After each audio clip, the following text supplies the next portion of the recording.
Welcome back to Pesky Punctuation. This is video number 4, and in this video we are going to be focusing on the use of dashes in our sentences. Now, ladies and gentlemen, there are different types of dashes.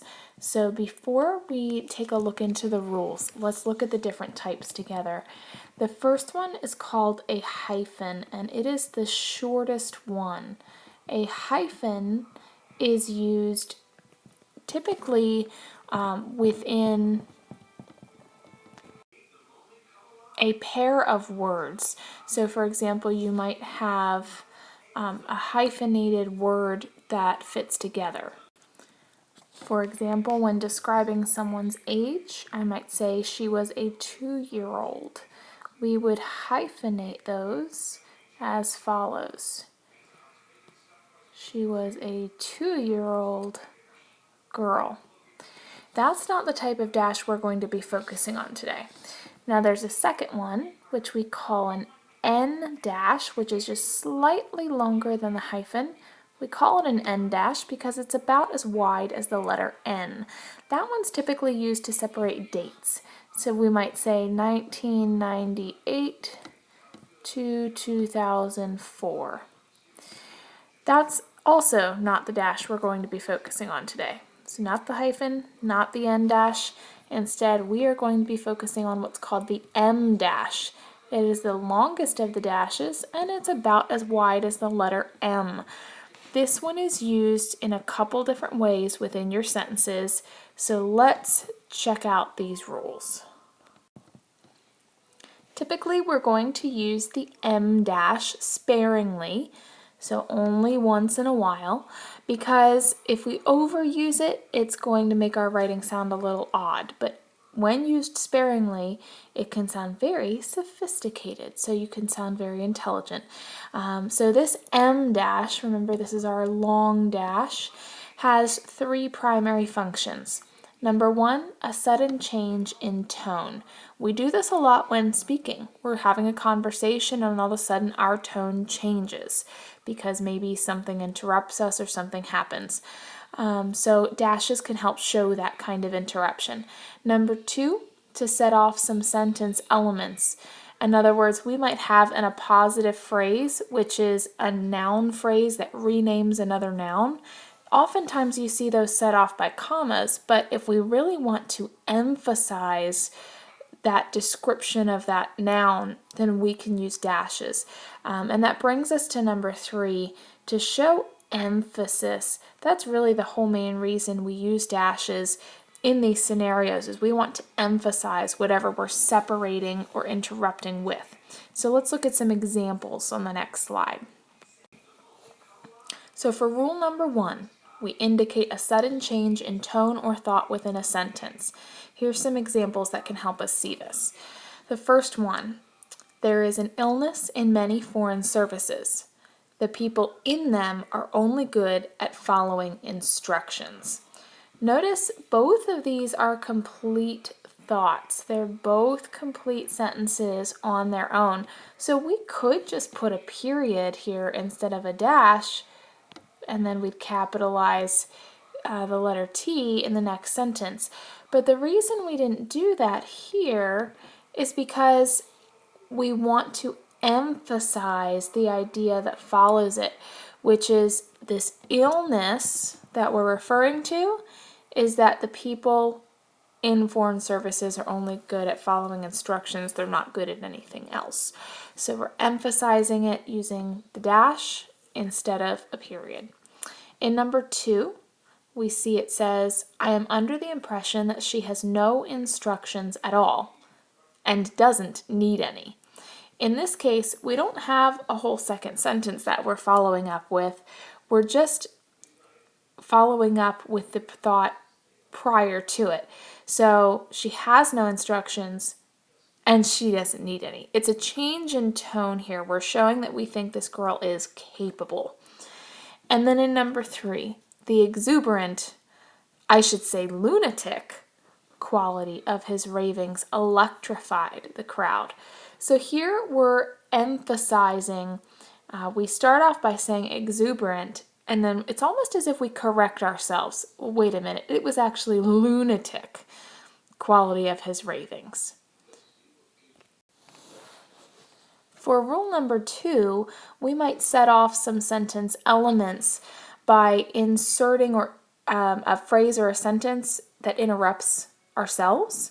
And so when we do that, we're doing it because it emphasizes the importance of whatever we are inserting. You can do this with parentheses too, but that tends to diminish the importance of whatever you interrupt yourself with, so dash is always emphasized. Let's take a look at the examples.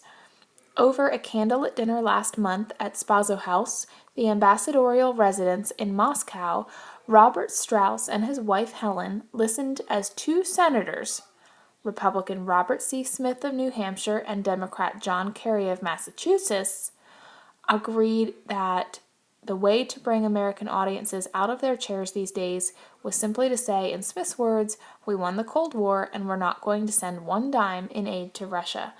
Now notice, here's our phrase that's set off by dashes. Our author wanted to emphasize that the 2 senators that were there were these 2 senators. It's kind of like we're, putting all these bells and whistles around that one phrase. Dashes do that. It says, hey, look at me. So let's look at our second sentence and see what we've emphasized. So it says, Strauss favors, as does sotto voce, the administration, early admission of Russia to the International Monetary Fund. So we wanted to emphasize that Strauss was not the only one to favor admission of Russia to the International Monetary Fund. Our third way to use dashes is simply to create emphasis, to show a strong idea or correlation between ideas. So our example here is to feed, clothe, and find shelter for the needy. These are the real achievements. You'll notice this statement beforehand is not a complete sentence. It's just a phrase. So what I'm doing here is using this pronoun these to refer to what comes before it. And then I have my verb and my complete thought. So my complete sentence actually comes after the phrase with the dash. And so really our interruption brings us to our complete thought. So we're listing the important elements and saying these are the real achievements. You might notice that sounds kind of familiar, that structure. If you've ever watched any Shakespeare, or read any Shakespeare, you might be familiar with the phrase to be or not to be. That is the question.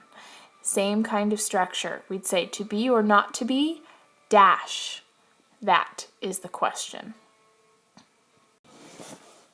All right, guys, so here is your practice. For each of these following sentences, we are going to use a dash where one is needed by rewriting each sentence if needed, or you can just draw the dashes in. That would be fine. That's what I'm going to be doing. So I'm going to ask you to pause your video at this time. Try to add the dashes on your own. And once you think you've got it figured out, press play again, and then you'll get to hear and see the key. But pause your video now to try it on your own.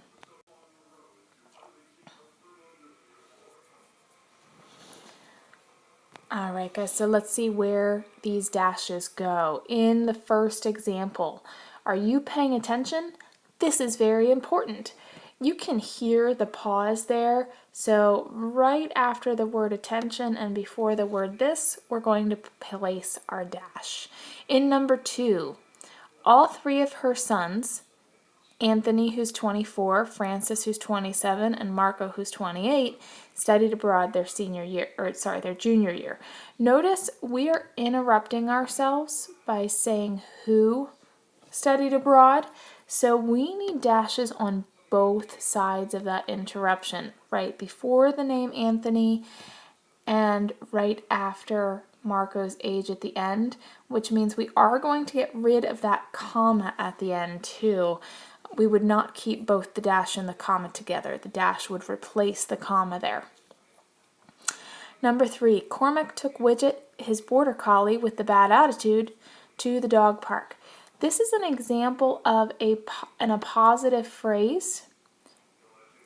We're talking about Widget here, and this phrase describes what or who Widget is. So again, we need a dash on either side of that interruption to show where it starts and ends. In the next one, I would love to go away for the weekend with you, as long as I can choose our destination. This one's kind of a shift in tone. They want to go, but wait, only if I can choose where we go. So right before we interrupt with that thought, we need the dash. In the next to last one, it's virtually impossible to please my parents. No matter what I do, they are unhappy with me. At first glance, it might be hard to tell where you'd put a dash because there's already punctuation anywhere you might pause. This one shows us that we can use different types of punctuation interchangeably. That semicolon that's here is fine there, but we don't have to use a semicolon. If I want to emphasize that second sentence, I'm just going to use a dash instead. So I replace the semicolon with the dash. And in the last one, Mr. Campbell advised the class that the first group of students, the ones whose last names begin with A through L, would present their projects on Monday. Again, here we have an appositive phrase. It's a phrase that renames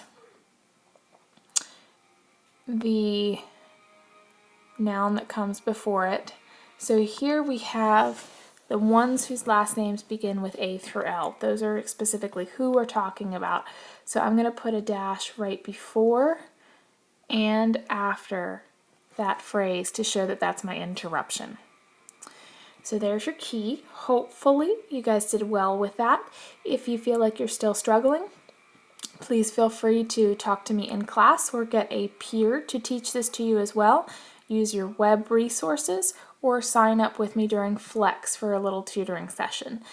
Hopefully you understand dashes a little bit better, and stay tuned for the next video where we'll be learning more about those parentheses instead. All right, signing off.